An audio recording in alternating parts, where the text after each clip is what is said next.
ये कहानी एक स्कूल से शुरू होती है जहां हम एक लड़की को अपने भाई के बारे में सोचते हुए पाते हैं। उसका विचारों में डूबा हुआ पल अचानक टूट जाता है जब एक और लड़की तेजी से क्लासरूम में घुसती है और सबका ध्यान अपनी ओर आकर्षित करने के लिए जोर जोर से पुकारती है। वो उत्साहित होकर घोषणा करती है कि उसने अभी अभी ऑफिस में सबसे क्यूट लड़के को देखा है। बताया जाता है कि वो एक नया ट्रांसफर स्टूडेंट है और तीसरे साल में है। जैसी पहले वाली लड़की ये सुनती है उसे एहसास हो जाता है कि वो जरूर उसका भाई होगा। कहानी में और गहराई से जाने से पहले लड़की बताती है कि उसके भाई को उसके माता पिता के साथ एक प्लेन क्रैश में मरा हुआ समझा गया था, लेकिन चमत्कारिक रूप से वो 10 लंबे सालों बाद वापस लौट आया। जब उसने पहली बार अपने भाई को देखा तो वो अपनी आंखों पर यकीन नहीं कर पाई। उनके दादाजी की भी वही प्रतिक्रिया थी जब उन्होंने उसे जिंदा देखा। जब उसके भाई ने उसकी ओर देखा तो वो चौंक गई, लेकिन उसने बस मुस्कुराते हुए पूछा कि क्या वो उसकी बहन डायन है। अचानक दयान अपनी यादों से बाहर आ जाती है जब कुछ लड़कियों से परेशान करने की कोशिश करती हैं। ये शरारती लड़कियां उससे मांग करती हैं कि वो अपनी जिम की यूनिफॉर्म उन्हें दे दे जो वो साथ लाई है। डायन उनसे तर्क करने की कोशिश करती है, ये बताते हुए कि अगर वो अपनी यूनिफॉर्म दे देगी तो उसके पास पहनने के लिए कुछ नहीं बचेगा। ब्लॉन्जिला इस पे बस हंस देती है और फिर उस पर चिल्लाने लगती है। वो इतनी जोर से चिल्लाती है कि कक्षा की बाकी लड़कियां भी उसकी बिना वजह की हलचल को नजरअंदाज नहीं कर पाती। ब्लॉन्जिला आखिरकार हद पार कर देती है और डायन के सिर पे थप्पड़ मारती है। ये साफ कर देती है कि अगर उसने यूनिफॉर्म नहीं दी तो वो अब उसके साथ अच्छा व्यवहार नहीं करेगी। जहां तक बात है किसी के सिर पे थप्पड़ मारना, मुझे तो अच्छा व्यवहार नहीं लगता, लेकिन लगता है कि कोई भी इस हद से ज्यादा बढ़ी हुई ब्लॉन्जिला से बहस करने वाला नहीं है। कक्षा की बाकी लड़कियां भी बस नजरें फेर लेती हैं, ना तो उसमें उलझना चाहती हैं और न ही उसे रोकना चाहती हैं कि वो खुद को इतना बड़ा समझे। ऐसा लगता है कि दायन के पास कोई चारा नहीं बचा है, उसे अपमान सहना पड़ेगा और चुपचाप उसकी मांग माननी पड़ेगी। अगला दृश्य हमें तीसरे साल की दूसरी कक्षा में ले जाता है जहां पूरी कक्षा का परिचय एक नए हैंडसम लड़के से कराया जा रहा है जो अभी अभी स्कूल में ट्रांसफर होकर आया है। अध्यापक बताते हैं कि वो काफी समय से विदेश में रह रहा था और सभी से कहते हैं कि उसके साथ दोस्ताना व्यवहार करें और उसे यहाँ बसने में मदद करें। कक्षा की सारी लड़कियां उसकी खूबसूरती देखकर खुद को शर्म से लाल होने से रोक नहीं पाती। यहाँ तक कि कमरे में मौजूद बदमाश भी ताना मारने से खुद को नहीं रोक पाते, जबकि औसत दिखने वाले बाकी छात्र उसकी अच्छी शक्ल देखकर जलन महसूस करते हैं। अध्यापक उसे कमरे के पीछे खाली सीट की ओर इशारा करते हैं और वो वहां जाकर अपनी नई जगह पर बसने के लिए तैयार हो जाता है। जैसे ही नया लड़का अपनी सीट की ओर जाता है हम एक लाल बालों वाले लड़के को देखते हैं जिसका नाम जेह्यूंग है और साफ पता चलता है कि वो बहुत चिढ़ा हुआ है। सच कहें तो वो बस इसलिए जल रहा है क्योंकि ये नया लड़का अपनी खूबसूरती से सबका ध्यान खींच रहा है। जह्यूंग के पीछे बैठा बड़ा लड़का चुपचाप एक इशारा करता है। जह्यूंग तुरंत समझ जाता है कि उसका दोस्त क्या कहना चाहता है और कुछ करने का फैसला करता है। वो अपना पैर आगे बढ़ाता है ताकि नया लड़का वहां से गुजरते समय ठोकर खा जाए। लेकिन जह्यूंग की योजना उतनी आसानी से नहीं चलती जितनी उसने उम्मीद की थी, क्योंकि ये नया लड़का तुरंत रुक जाता है जिससे जह्यूंग गुस्से में दांत पीसने लगता है। उसने अपने पैर को बिल्कुल सही समय पे आगे बढ़ाया था, लेकिन फिर भी उसकी चाल बिल्कुल भी काम नहीं आई। इसी बीच नया लड़का जिसका नाम जिन है वैसे जेह्यूंग को उसकी बेकार कोशिश के लिए घूर कर देखता है, हालांकि वो एक शब्द भी नहीं कहता। फिर दृश्य जिन के अतीत में फ्लैशबैक होता है जहां हम एक सुनहरे बालों वाले लड़के को जिन को सलाह देते हुए देखते हैं कि जब वो कोरिया लौटे तो झगड़ों से बचना। जिन एक लंबी सांस छोड़ता है और जवाब देता है कि उसे इतना तो पहले से ही पता है। सीनियर ये सुन के उत्साहित हो जाता है और जिज्ञासा से पूछता है कि जिन को ये कैसे पता चला। जिन फिर समझाता है कि वो अपने आसपास की पूरी जानकारी लिए बिना कभी भी किसी लड़ाई की स्थिति में नहीं जाएगा। खैर ऐसा लगता है कि जिन का जवाब बिल्कुल वैसा नहीं है जैसा सीनियर सुनना चाहता था, क्योंकि ये बहुत ही हार्डकोर लगता है। लेकिन जिन आगे बढ़ता है और अपने वर्षों के अनुभव से मिली समझदारी साझा करता है। वो समझाता है कि कोई भी जल्दबाजी में लिया गया फैसला उसकी जान ले सकता है और ऐसी गलती करना एक नौसिखी की हरकत होगी। इससे सीनियर और भी असहज हो जाता है और हमारा लड़का अपने सीनियर को याद दिलाता है कि वो पिछले 10 सालों में कई युद्ध क्षेत्रों से इसलिए बचा है क्योंकि उसे अपनी चीजों की अच्छी समझ है। अचानक सीनियर मेजर कांग जिन को रोकने के लिए कहता है और स्पष्ट करता है कि वो इन सारी रणनीतिक बातों की ओर इशारा नहीं कर रहा था, बल्कि वो नहीं चाहता कि हमारा लड़का लड़ाई में उलझे, क्योंकि वो उस बेचारे अपराधी को बुरी तरह पिटने से बचाना चाहता है। वर्तमान में मेजर की सलाह हमारे लड़के के दिमाग में गूंजती रहती है, इसलिए वो लड़ाई से बचने के लिए बदमाश से कुछ नहीं कहता। फिर टीचर देखता है कि जिन वहां खड़ा है और पूछता है कि सब कुछ ठीक है या नहीं। जिन बस एक प्यारी सी मुस्कान देता है, कहता है कि वो ठीक है और जह्यूंग को अनदेखा करते हुए आगे बढ़ जाता है।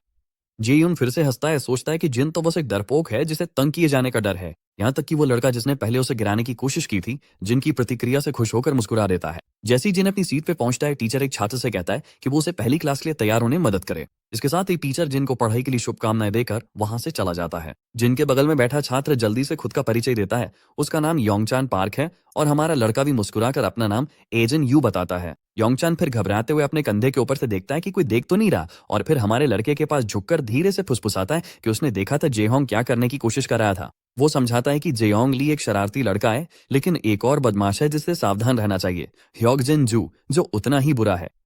जिन दोनों शरारती लड़कों को गौर से देखता है, जबकि योंगचान आगे बताता है कि अगला पीरियड गणित का है। जिन अपने नए दोस्त को चेतावनी देने के लिए धन्यवाद देता है और योंगचान राहत महसूस करता है कि हमारा लड़का भी कोई और बदमाश नहीं है। वो हमारे लड़के से कहता है कि वो उससे कुछ भी पूछ सकता है और वो पूरी कोशिश करेगा मदद करने की। गणित के अध्यापक आते हैं और सभी को अपनी पाठ्य पुस्तकें खोलने का निर्देश देते हैं। वो बोर्ड पे गणित के सवाल हल करना शुरू करते हैं। कुछ छात्र नोट्स लेने में व्यस्त हैं जबकि बाकी पूरी तरह से उबे हुए दिखते हैं।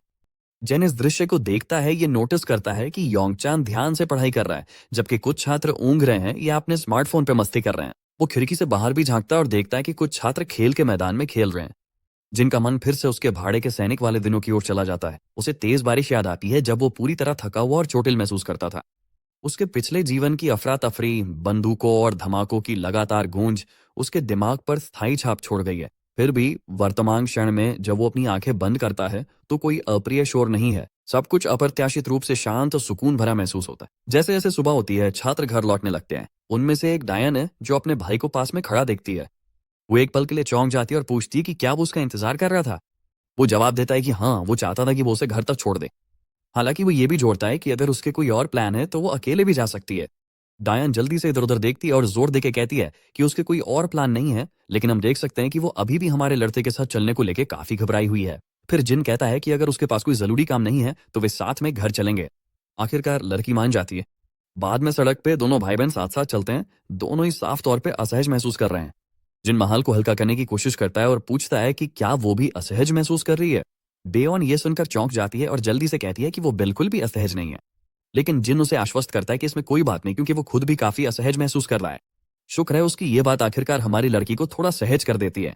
फिर जिन बताता है कि हादसे के वक्त वो सिर्फ 9 साल का था, इसलिए उसे अपने बाकी परिवार, जिसमें उसकी बहन भी शामिल है, के बारे में ज्यादा याद नहीं है।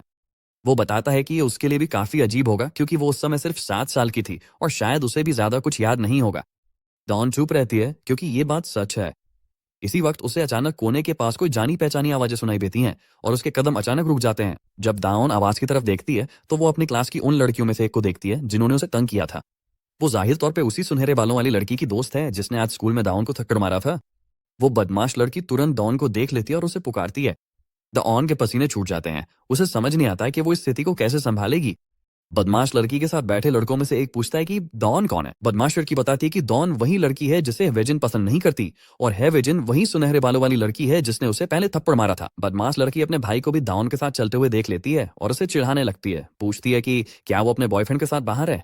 वो कुछ रंगीन टिप्पणियां भी जोड़ती है। कहती है कि उसे नहीं पता था कि ऐसी लड़कियां भी डेट कर सकती हैं। हमारी लड़की तुरंत डर जाती है और घबराकर सफाई देने लगती है कि जिन तो बस उसका भाई है। ये बात बदमाश लड़की के लिए हैरानी की होती है क्योंकि उसे पता ही नहीं था कि डॉन का कोई भाई भी है। असभ्य टिप्पणियां सुनने के बाद जिन डॉन से पूछता है कि क्या ये लड़की उसकी दोस्त है। डॉन डरते डरते हाँ कहती है और मानती है कि वे दोनों अपनी होम रूम से एक दूसरे को जानती। लेकिन वो घमंडी लड़की बाज नहीं आती। डॉन को फिर से गाली देती है और पूछती है कि वे कब से दोस्त बन गए। वह उनका कांपने लगती है जबकि बदमाश लड़की अपनी बकवास जारी रखती है। फिर जिन उस लड़की को एक ठंडी नजर से देखता है जो इतनी डरावनी है कि जैसे नर्क भी जम। बदमाश लड़की के बगल में बैठा लड़का जिन की तीखी नजर को पसंद नहीं करता। वो चिढ़ जाता है और जिन को चेतावनी देता है कि अगर उसे अपनी पिटाई नहीं करवानी है तो संभल कर रहे। जिन घूरता रहता है जिससे वो मोटा लड़का और भी ज्यादा चिढ़ जाता है। बदमाश लड़की उसे उकसाने लगती है और जिन से लड़ाई करने के लिए भड़काती है। आखिरकार मोटे की सहनशीलता जवाब दे जाती है और वो हमारे लड़के की ओर बढ़ता है। तभी जिन जल्दी से दाउन को पीछे धकेलता है और उस बेवकूफ के आमने सामने आ जाता है। मोटा जिन से पूछता है कि क्या वो उसकी बहन के सामने खुद को बहुत तगड़ा दिखाने की कोशिश कर रहा है। जिन देखता है कि मोटा कितना असुरक्षित है। वो इतना पास खड़ा है कि उसके सारे जरूरी अंग हमले के लिए खुले पड़े हैं। और भी मजेदार बात यह है कि मोटे के पास कोई हथियार भी नहीं है। उसके पास बस उसका ये विशाल पिछवाड़ा ही है। जिन खुद को रोक नहीं पाता और सोचता है कि ये लड़का कितना लापरवाह है और खुद को पूरी तरह खुला छोड़ रहा है। लेकिन तभी मेजर कांग की बातें फिर से उसके दिमाग में गूंजती हैं जो उसे याद दिलाती हैं कि किसी से भी झगड़ा नहीं करना है। जिन एक लंबी सांस छोड़ता है, अपनी नजरें फेर लेता है और चुपचाप वहां से जाने का फैसला करता है। लेकिन मोटा इतनी आसानी से जिन को जाने नहीं दे रहा है। वो जिन के कॉलर पकड़ लेता है और अपना हाथ उठाता है जिन के चेहरे पे जोरदार थप्पड़ मारने के लिए तैयार। इसके पहले कि वो थप्पड़ मार सके, दाउन बीच में दखल देने के लिए दौड़ पड़ती है। वो जल्दी से सिर झुकाकर उस गुंडे को समझाती है कि जिन ने अपनी जिंदगी का ज्यादातर हिस्सा विदेश में बिताया है और वो कोरिया के तौर तरीकों का आदी नहीं है। दूसरी तरफ गुंडी लड़की उसे गिड़गिड़ाते देख हंस पड़ती है जबकि दाओन डर के मारे कांपती रहती है। मोटा लड़का हालांकि दाओन पर झल्ला उठता है और कहता है कि उसे कोई फर्क नहीं पड़ता कि जिन विदेश में रह रहा था या नहीं। अपनी बहन को इतना डरा और कांपता हुआ देख के जिन का खून खोल उठता है। गुस्से से भरा हुआ वो मोटे की कलाई पकड़ता है और जोर से झटकता है। मोटा दर्द से तड़प उठता है जबकि जिन ने कोई खास आक्रामक हरकत नहीं की थी। जिन अपना बैग नीचे फेंकता और अपनी स्कूल की कोट उतार देता है। शांतिपूर्वक वो अपनी बहन से कहता है कि वो उसका इंतजार करे और उसकी आंखों पर कोट डाल देता है, ये भरोसा दिलाते हुए कि इसमें 1 मिनट से ज्यादा नहीं लगेगा। ठीक उसी समय शोर मचाने वाला गुंडा पीछे से उस पर झपटता है। जिन आसानी से घूमता है और गुंडे के चेहरे पे जोरदार थप्पड़ मारता है। सिर्फ एक थप्पड़ से गुंडा लड़खड़ा जाता है, उसके मुंह से खून निकलने लगता है और वो पीछे की ओर लड़खड़ाता हुआ आलू की बोरी की तरह जमीन पे गिर पड़ता है। अकड़ू लड़की और दूसरा गुंडा दोनों के शरीर में सिहरन दौड़ जाती है और मुझे लग रहा है कि अगर हमारा लड़का ऐसे ही चलता रहा तो ये दोनों डर के मारे अपनी पैंट गीली कर देंगे। इसी बीच जिन निराशा भरी सांस छोड़ता है, क्योंकि उसे पता है कि उसने मेजर कॉन से किया अपना वादा तोड़ दिया है। लेकिन मुझे लगता है इसमें पूरी तरह उसकी गलती नहीं है, क्योंकि इस मोटे कमीने ने तो खुद ही ये बिलाया था। दूसरा गुंडा इतना डर गया है कि अब वो हमारे लड़के के खिलाफ कोई भी हरकत करने से पहले 2 बार सोचने लगा है। अगला दृश्य हमें गांव के इलाके में ले जाता है, जहां फौजी सिपाही बिना थके कड़ी ट्रेनिंग कर रहे हैं। उनमें से एक है मेजर कांग, जो इन कठिन अभ्यासों की निगरानी कर रहे हैं। एक साथी सिपाही पीछे से आकर कांग को याद दिलाता है कि आज जिनका स्कूल में पहला दिन। ये सुनकर मेजर कांग चिंतित हो जाते हैं कि 6 महीने तक सामान्य जीवन जीने की ट्रेनिंग देने के बावजूद जिनको इतने सालों तक भाड़े का सिपाही रहने के बाद आम स्कूल की जिंदगी में ढलने में दिक्कत हो सकती है। फिर भी कॉन्ग को गर्व महसूस होता है और उन्हें पूरा भरोसा है कि उन्होंने जिनको जो सबक सिखाए हैं वे उसे उसकी नई जिंदगी में आगे बढ़ने में मदद करेंगे। लेकिन असल में मेजर कांग की सीख उतनी कारगर साबित नहीं हुई, क्योंकि जिन इन बदमाशों को ऐसे धूल चटा रहा है जैसे वे बीते कल की बात हो। बाकी बदमाश हैरान होकर देखते हैं, जबकि घायल मोटा लड़का बेहोश पड़ा है, उसकी आंखें उल्टी हुई हैं। बदमाश लड़की और उसकी साथी डर के मारे कांप रही हैं, जबकि जिन उनकी ओर बढ़ता चला आ रहा है। एक झटके में जिन झपटता है और दूसरे गुंडे के पेट में जोरदार मुक्का मारता है, जिससे वो उड़ता हुआ जमीन पर जा गिरता है। अकड़ू लड़की का मुंह हैरानी से खुला का खुला रह जाता। जब जिन अपनी नजर उसकी ओर घुमाता है, उसकी खतरनाक घूर से वो डर के मारे कांपने लगती है। दाउन अपने चेहरे से कोट हटाती है, उसके हाथ कांप रहे हैं क्योंकि वो देखती है कि दोनों गुंडे नीचे पड़े हैं, जबकि उसे ढके हुए सिर्फ 1 मिनट ही हुआ था। जिन देखता है कि उसकी बहन उसे देख रही है और अकड़ू लड़की को एक आखिरी डरावनी नजर देने के बाद वो वहां से चला जाता है। वो दाउन की ओर मुड़ता है और उसका चेहरा अचानक ढकने के लिए माफी मांगता है। माफी सुनकर दाउन और भी असहज महसूस करने लगती है, तो जिन माहौल हल्का करने के लिए सुझाव देता है कि वे उसकी पसंदीदा दुकान से कुछ स्नैक्स ले लें।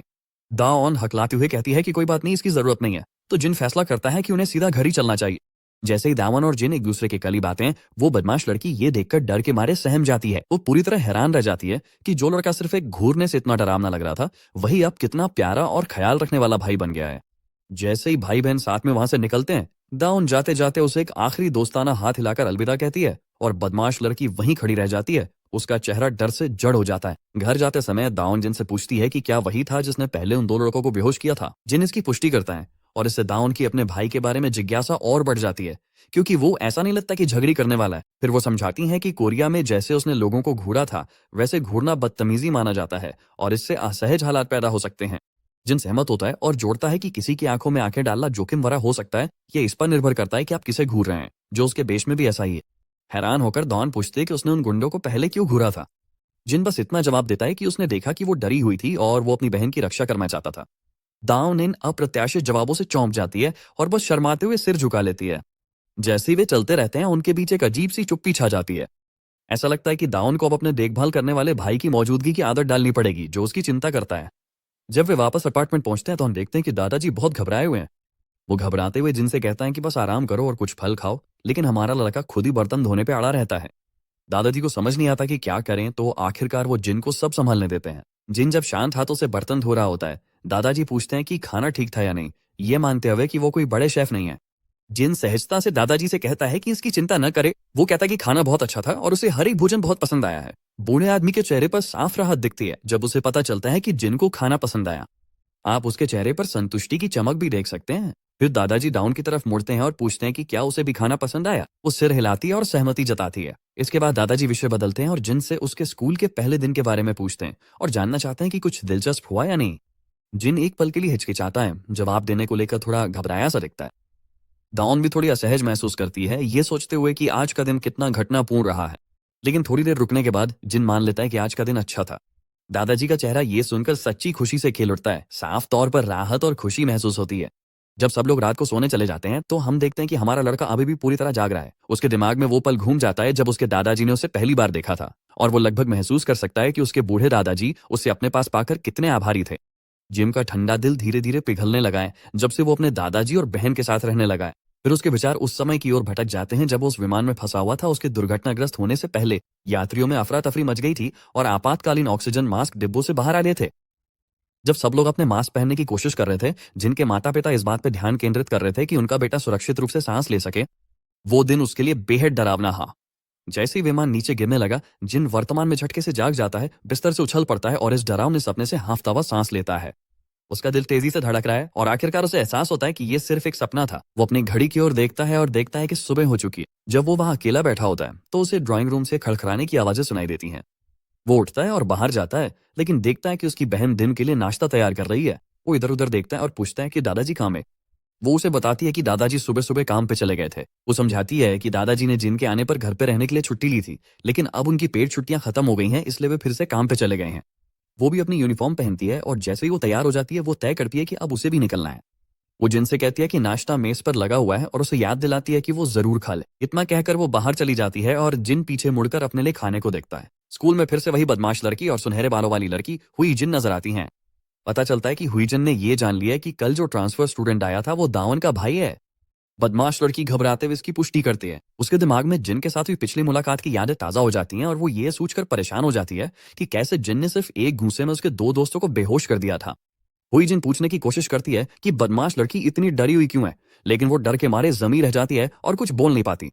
मैं अब उसे बार बार बदमाश लड़की कह के थक गया हूं, तो चलिए उसे एक उपयुक्त नाम दे देते हैं और अब से उसे चिकन शेक कहेंगे। नहीं, जिन चिकन शेक से बार बार पूछती रहती है कि आखिर हुआ क्या था। आखिरकार चिकन शेक अपने डर को निगल जाती है और कहती है कि अब से उन्हें डॉन को तंग करना बंद कर देना चाहिए। जिनकी जो घूरती हुई नजरें थी वो अब भी उसके दिमाग में बसी हुई हैं और वो उन्हें भुला नहीं पा रही है। अपने डर के बावजूद वो खुद को दिलासा देने की कोशिश करती है कि सब ठीक हो जाएगा, क्योंकि हुई जिन और उसका भाई स्कूल के सबसे बड़े दबंग हैं और स्कूल में हर कोई उनके आगे झुकता है। कुछ देर बाद हम फिर से दावान को देखते हैं। हमेशा की तरह उसे बेरहमी से सिर पे मारा जाता है। जब वो पलटती है तो देखती है कि हुई जीन और चिकन शेक दोनों साथ में हैं, एक बार फिर उसे परेशान करने के लिए। दावान जल्दी से पूछती है कि अब उन्हें दोनों को क्या चाहिए, जिस पर हुई जिन कहती है कि उसके साथ 1 मिनट के लिए चलें। हमारी लड़की पूछती है कि वे कहाँ जा रहे हैं।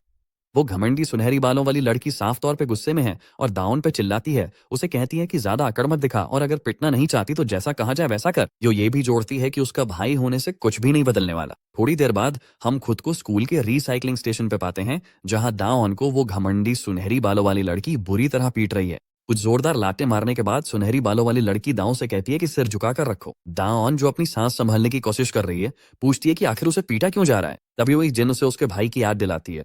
वो दाउन से कहती है कि उसके भाई को जरूरी नहीं कि वो खुद को बहुत बड़ा दिखाए और उसे चेतावनी देती है कि अपने भाई को समझा दे कि वो खुद को इतना खास समझना बंद करे। वो आगे साफ कर देती है कि अब वे दाउन के भाई की जिम्मेदारी नहीं लेंगी, क्योंकि अब उसके लिए मुश्किलें शुरू होने वाली है। दाउन, जो अब भी कुछ नहीं समझ पा रही है, पूछती है कि क्या इसका मतलब है कि अब वे उसके भाई को निशाना बनाएंगे।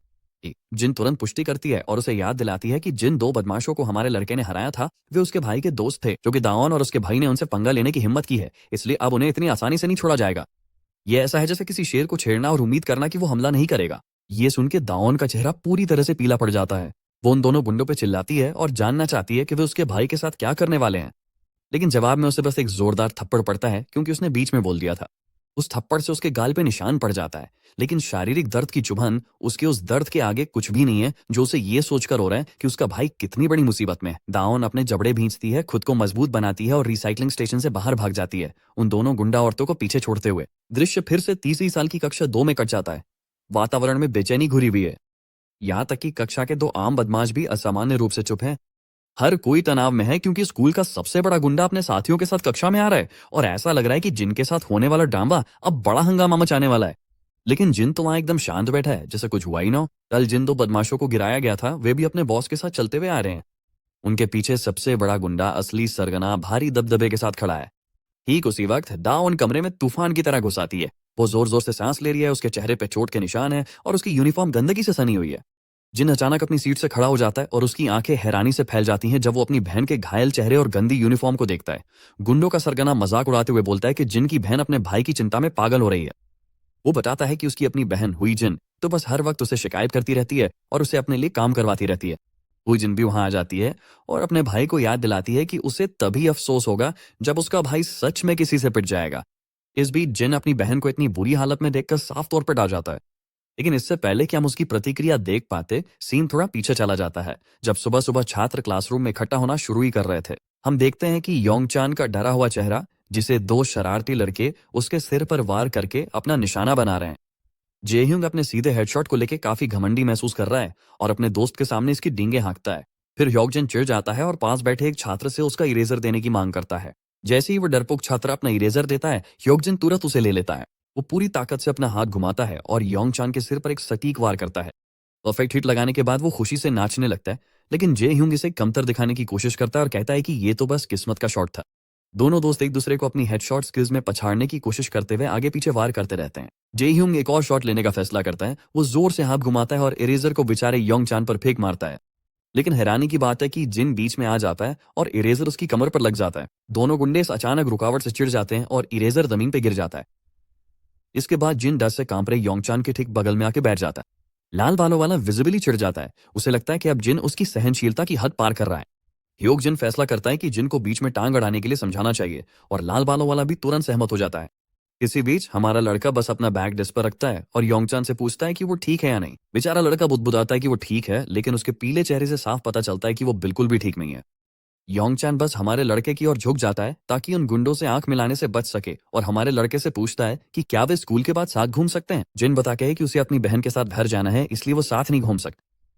डरपोक लड़का ये सुन के थोड़ा खुश हो जाता है और पूछता है कि क्या उसकी बहन भी उसके साथ यहाँ ट्रांसफर हुई है। जिन सिर हिला के कहता है कि वो तो पहले से यहाँ पढ़ रही थी, उससे पहले ही। जब योंगचान उसका नाम पूछता है तो जिन बताता है कि उसका नाम दाओन है। योंगचान ये सुनकर चौंक जाता है और जिन उसके अचानक रिएक्शन को नोटिस करता है तो वो अपने दोस्त से पूछता है कि क्या वो उसे जानता है। शुरुआत में योंगचान कुछ कहने में हिचकिचाता है, लेकिन मान लेता है कि दाओन का स्कूल में इन दिनों समय अच्छा नहीं बीत रहा है। वो बताता है कि मिडिल स्कूल में वो अपनी समझदारी और खूबसूरती के कारण काफी लोकप्रिय थी, जिससे लड़कों का ध्यान उसकी ओर जाता था। लेकिन फिर एक सुनहरे बालों वाली लड़की हुई जिन, जो उसे जलती थी, ने उसे परेशान करना शुरू कर दिया। जिन पूछता है कि क्या किसी ने दौन को परेशान करने से नहीं रोका। योंगचन बताता है कि जो लड़की उसे परेशान करती थी हुईजिन, उसका एक भाई है जिसका नाम गीसो किम है, जो उनके स्कूल के सबसे बड़े शरारती लड़कों में से एक है। और भी बुरी बात यह है कि दा ऑन और हुईजिन एक ही होमरूम में फंसी हुई हैं और उसे इतनी बुरी तरह तंग किया जाता है कि हर छात्र हैरान है कि उसमें अब भी स्कूल आने की हिम्मत कैसे है।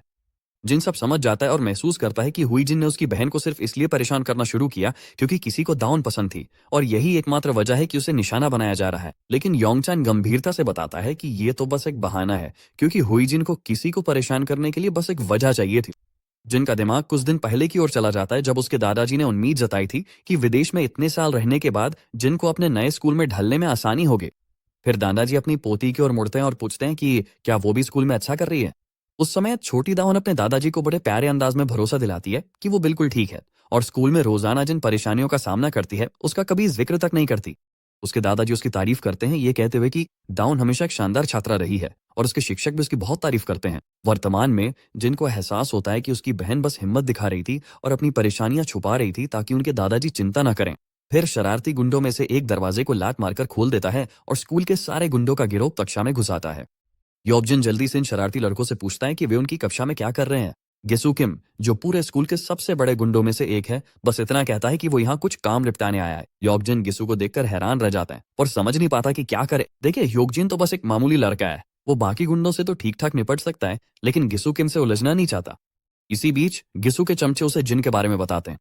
जब गिस्सू जिन को देखता है तो अपने चमचों पर चिल्लाने लगता है गुस्से में कि वे एक दुबले पतले लड़के से पिट गए। वो अपने चमचों को भगा देता है और जिन को उकसाते हुए उंगली से इशारा करता है कि इधर आओ। जिन तुरंत खड़ा हो जाता है, जबकि लाल बालों वाला और ह्योकजिन दोनों हैरान है कि आखिर जिन ने ऐसा क्या कर दिया जिससे गिसू नाराज हो गया, और उन्हें पूरा यकीन है कि अब जिन की खैर नहीं। इसी बीच जिन डट कर खड़ा रहता है और पूछता है कि क्या गिसू ही यहाँ का बड़ा आदमी है। गिसू हंसता है और उसे ये बहुत दिलचस्प लगता है कि हमारे लड़के को ये समझने में इतनी देर लगी कि यहाँ का बॉस कौन है। वो अपने चमचे की तरफ मुड़कर कहता है कि ऐसे मूर्खों की तरह खड़ा मत रह, कुछ करके दिखा।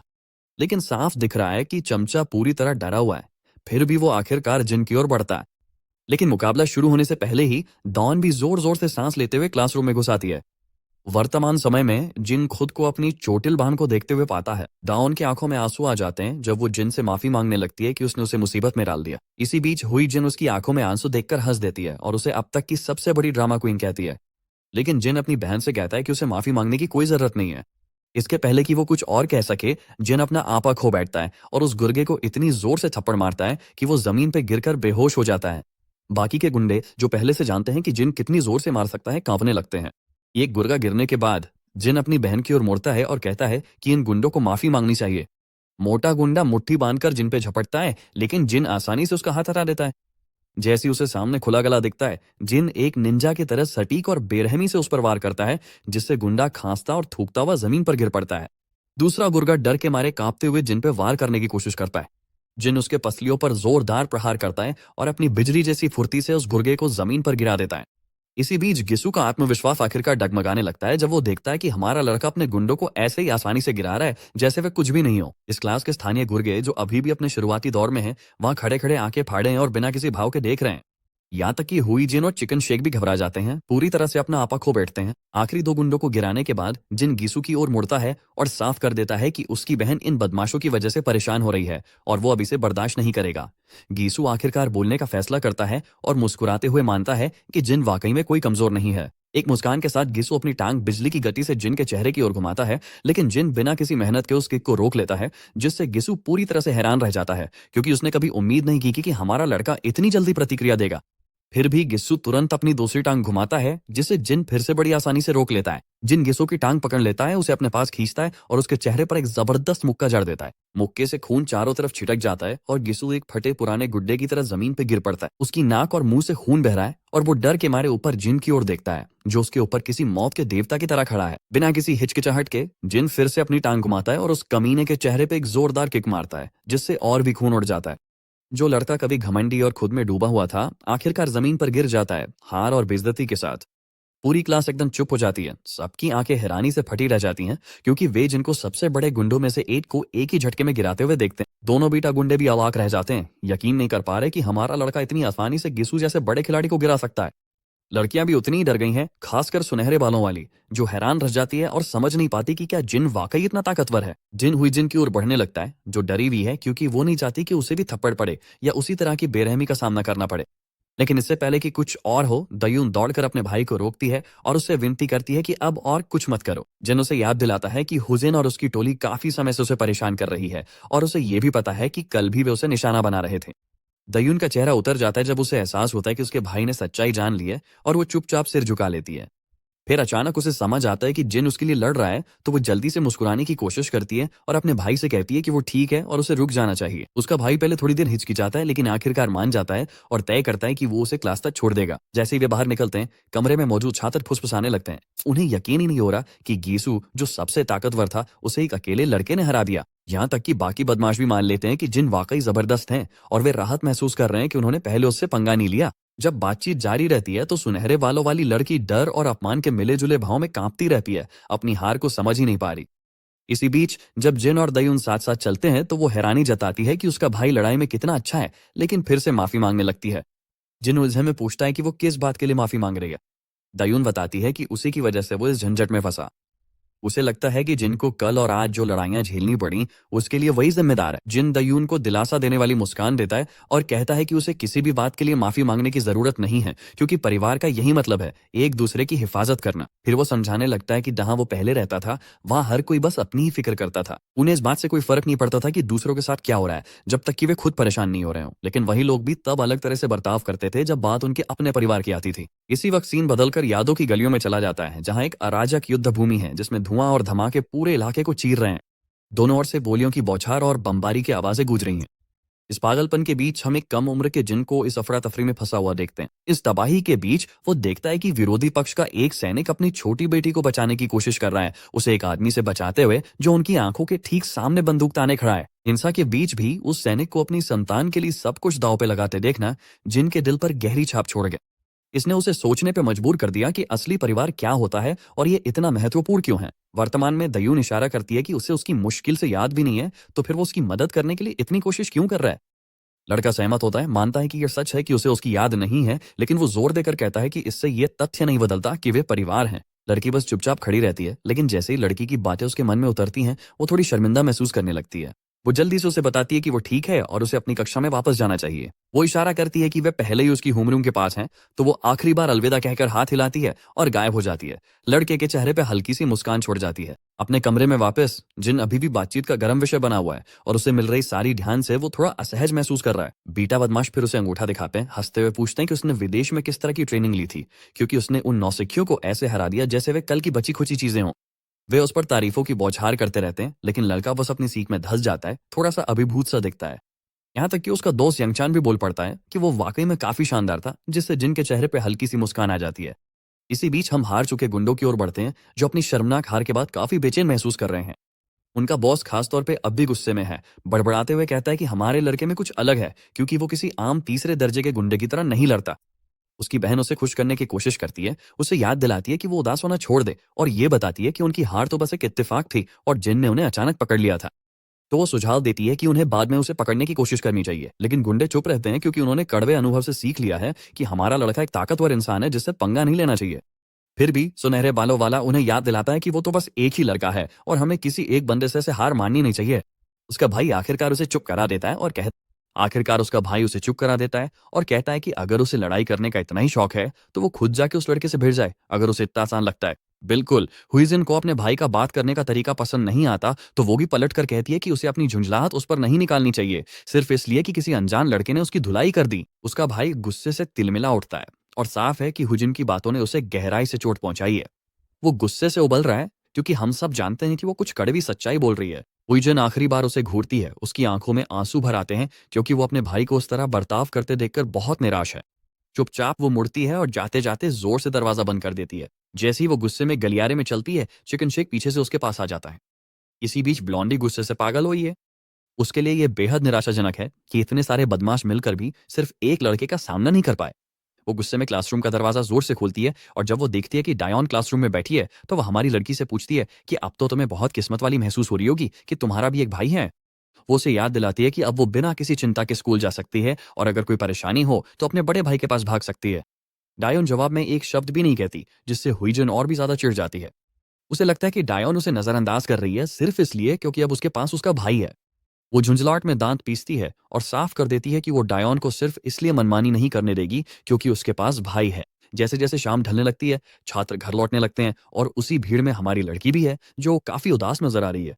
वो सोचों में डूबी हुई है, उस दृश्य को याद कर रही है जब उसके भाई ने उसके लिए खड़े होकर उन गुंडों से लड़ाई की थी। उसे याद आता है कि उसके भाई ने कहा था कि वे एक परिवार हैं और वो सोचती है कि क्या अब वो आखिरकार बिना डर के स्कूल जा सकेगी, बिना इस चिंता के कि उसे तंग किया जाएगा। उसका मन फिर से उन दुखी दिनों की ओर चला जाता है जब वो हुइजिन के अधीन थी, जहां उसे लगातार हुक्म चलाया जाता था और वो हर आदेश को एक वफादार कुत्ते की तरह मानती थी। जब भी वो खुद के लिए बोलने की कोशिश करती उसे तुरंत चुप करा दिया जाता था।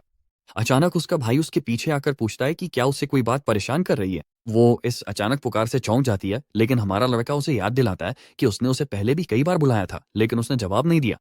बहन जल्दी से माफी मांगती है, समझाती है कि उसने उसे सुना नहीं और फिर पूछती है कि क्या वो फिर से उसका इंतजार कर रहा था। लड़का सिर हिला के कहता है कि हाँ, वो उसका इंतजार कर रहा था क्योंकि उसे अभी भी घर का रास्ता नहीं पता। तो वे दोनों साथ चलने लगते हैं, बात करते हुए कि रास्ते में कुछ किराने का सामान ले लेना चाहिए क्योंकि दादाजी जब देर से घर आते हैं तो उन्हें बहुत भूख लगती है। जैसे ही वे दोनों साथ साथ चलते हैं, वो शोरगुल मचाने वाली लड़की उनके पीछे खड़ी होती है। वो पूरी तरह से गुस्से में दिख रही है और हमारी लड़की के चेहरे पर मुस्कान देखना उससे सहन नहीं हो रहा। ये लड़की मौके का इंतजार कर रही है, सही समय पे डेओन को मुस्कुराना भुलाने के लिए।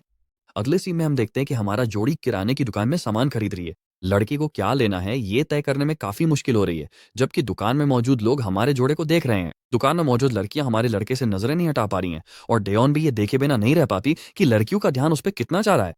उसे पता था कि वो स्कूल में लोकप्रिय है, लेकिन लगता है कि वो स्कूल के बाहर भी सबका ध्यान खींचता है।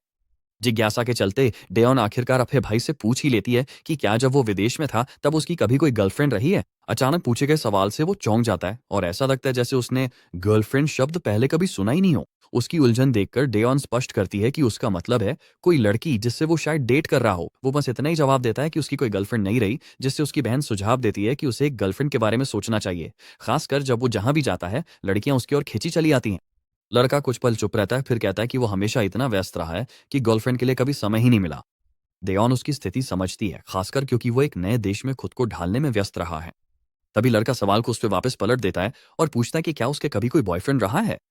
ये सवाल डेओन को भी चौंका देता है और वो जल्दी से जवाब देती है कि उसका भी कोई बॉयफ्रेंड नहीं रहा। जब वो पूछता है कि क्यों नहीं, तो वो बस इतना कहती है कि वो भी व्यस्त रही है। जब वे आखिरकार घर पहुंचते हैं तो हम देखते हैं कि हमारे लड़के को उसके दादाजी ने एक सैमसंग गैलेक्सी फोन गिफ्ट किया है। वो थोड़ा निराश है क्योंकि वो असल में एक आईफोन चाहता था। दादाजी तुरंत अपने पोते को समझाते हैं कि आईफोन की बैटरी लाइफ बहुत खराब होती है, इसलिए सैमसंग इस्तेमाल करना बेहतर है, खासकर जब आजकल सभी बच्चों के पास आईफोन है। ये एक मजेदार तंज है जिससे लगता है कि सैमसंग रखने से वो वाकई भीड़ से अलग दिख सकता है। वहीं डेयोन काफी उत्साहित है क्योंकि वो खुद के लिए गैलेक्सी फोन चाहती थी और वो पहचान जाती है कि ये इसका लेटेस्ट मॉडल है। लड़का फोन के साथ खेलने लगता है जबकि दादाजी बताते हैं कि उन्होंने पहले ही डेयोन और अपना नंबर उसमें सेव कर दिया है। डेयोन हैरान हो जाती है जानकर कि दादाजी ने खुद ही फोन नंबर सेव किए हैं, क्योंकि आमतौर पर वो ऐसे कामों में मदद करती है। दादाजी तुरंत सफाई देते हैं कि उन्हें सेल्स पर्सन से थोड़ी मदद मिली थी। वो मुस्कुराते हुए जोड़ते हैं कि उन्होंने सुना है कि आजकल के युवा खुद ही नई चीजें अनबॉक्स करना पसंद करते हैं, इसलिए उन्होंने उम्मीद की थी कि हमारे लड़के को बुरा नहीं लगेगा कि उन्होंने नंबर सेव करने के लिए बॉक्स खोल दिया। इसके जवाब में जिन जल्दी से कहते हैं कि उन्हें इससे बिल्कुल भी दिक्कत नहीं है। फिर दादाजी डियोन से माफी मांगते हैं, कहते हैं कि दुकान में ऐसा सिर्फ एक ही फोन था, इसलिए वो उसके लिए भी नहीं ले पाए। डेयोन उन्हें आश्वस्त करती है कि ये कोई बड़ी बात नहीं है, और फिर वे सब मिलकर शानदार डिनर करते हैं, बातें करते हैं और अपने पारिवारिक समय का आनंद लेते हैं। उस रात बाद में लड़का अब भी अपने नए फोन के साथ खेल रहा है और वो गैलेक्सी एक्सपीरियंस में पूरी तरह डूबा हुआ है। वो सोचने लगता है कि शायद सैमसंग फोन इतने बुरे नहीं है, बल्कि वे आईफोन से भी बेहतर हो सकते हैं। सीन कटता है मेजर कांग पर, जो अपने कंप्यूटर पे काम कर रहे हैं। तभी उनका फोन बजता है। वो फोन उठाते हैं और देखते हैं कि जिनका कॉल है, जो अपने सीनियर को बताते हैं कि उनके पास अब नया फोन है और अब से ये उनका नया नंबर। सीनियर इस खबर से थोड़ा हैरान हो जाता है और उसके पीछे खड़ा जूनियर भी पूछता है कि क्या मेजर कांग ने जिनको पहले ही फोन नहीं दिया था। मेजर कांग पुष्टि करते हैं कि हाँ, उन्होंने दिया था। तभी सीनियर गुस्से से टमाटर की तरह लाल हो जाता है और बताता है कि उसने जिन को सबसे महंगा आईफोन दिया था, इसलिए वो काफी नाराज है कि जिन ने इतनी जल्दी अपना फोन बदल लिया। अगली सुबह आती है और जिन एक आरामदायक शावर से बाहर निकलता है और देखता है कि उसकी बहन अपनी यूनिफॉर्म में जल्दी जल्दी बाहर जा रही है। जाने से पहले जिन पूछता है कि वो इतने सुबह सुबह कहाँ जा रही है। वो उसे बताती है कि असल में वो लेट हो रही है और बिना समय गवाए बाहर निकल जाती है। वो उसे ये भी याद दिलाती है कि डिनर पहले से ही तैयार है, तो उसे बस बर्तन सिंक में रखने हैं। जैसे ही वो सड़क पर दौड़ रही होती है, वो अपने फोन पे नजर डालती है और राहत महसूस करती है कि वो समय पे पहुंच जाएगी। वो इसलिए लेट हो गई थी क्योंकि वो दादाजी के लिए स्वादिष्ट सूप बनाना चाहती थी, और जब उसने दादाजी को वो खाते हुए मुस्कुराते देखा तो सारी मेहनत सफल हो गई। वो बस खुश है कि उसने उनके लिए कुछ अच्छा किया। उसकी खुशी का पल अचानक खत्म हो जाता है जब उसे पसलियों में जोरदार लात लगती है और वो जमीन पर गिर जाती है। उसके ऊपर 3 लड़कियां खड़ी हैं, जो अपनी पहचान छुपाने के लिए हुडी और मास्क पहने हुए हैं। सबसे आगे वाली लड़की डायन से कहती है कि वो देख कर दौड़े और उस पर उसका टखना लगभग तोड़ देने का आरोप लगाती है। ये साफ है कि ये लड़कियां बस झगड़ा करने का बहाना ढूंढ रही हैं और लड़ाई करने के लिए बहाने बना रही हैं। वे दानन से उसकी तथाकथित गलती के लिए माफी मांगने की मांग करती हैं। बेचारी लड़की जल्दी से सिर हिलाती है और कहती है कि उसे सच में बहुत अफसोस है, लेकिन शरारती लीडर संतुष्ट नहीं होती और दाउन के गाल पर थप्पड़ मारती है और जोर देती है कि वो किसी डरे हुए कुत्ते की तरह माफी मांगे। तभी उनमें से एक लड़की, जिसकी पोनीटेल है, सुझाव देती है कि वे सब मिलकर किसी कराओके जगह चलें ताकि थोड़ा गुस्सा निकाल सकें। एक और लड़की तुरंत सहमत हो जाती है, कहती है कि उन्हें वाकई में थोड़ा रिलैक्स करने और मजे करने की जरूरत है। ऊनी टेल वाली लड़की नीचे झुककर दाउन की आंखों के सामने आ जाती है। एक घमंडी मुस्कान के साथ वो हमारी लड़की को कराओके सेशन में उनके साथ चलने का न्योता देती है और उसे पूरा यकीन है कि वहां वे खूब मजे करेंगे।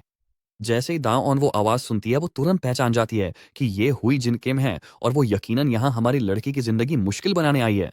इससे पहले कि वो कुछ समझ पाए, वे सब एक गंदी सी कराओके जगह पे पहुंच जाते हैं। मैनेजर इन संदिग्ध दिखने वाली लड़कियों को देखकर बेचैन हुए बिना नहीं रह पाता। कुछ देर बाद हम मैनेजर को फिर देखते हैं, जो घबराए हुए उन लड़कियों के कराओके रूम की ओर टहलते हुए जा रहा है। वो खुद से बड़बड़ाता है कि आजकल के बच्चे कितने शोरगुल वाले हो गए हैं और सोचता है कि उन लड़कियों ने वहां क्या गड़बड़ की होगी, क्योंकि पूरे कराओके सेशन में उसे बस तेज चीखने चिल्लाने की आवाजें ही सुनाई दी थी। मैनेजर लीवर घुमाकर दरवाजा खोलता है और देखता है कि डाउन फर्श पर पड़ी है, साफ तौर पर पिट चुकी है। शुक्र है वो होश में है और धीरे धीरे उठने लगती है।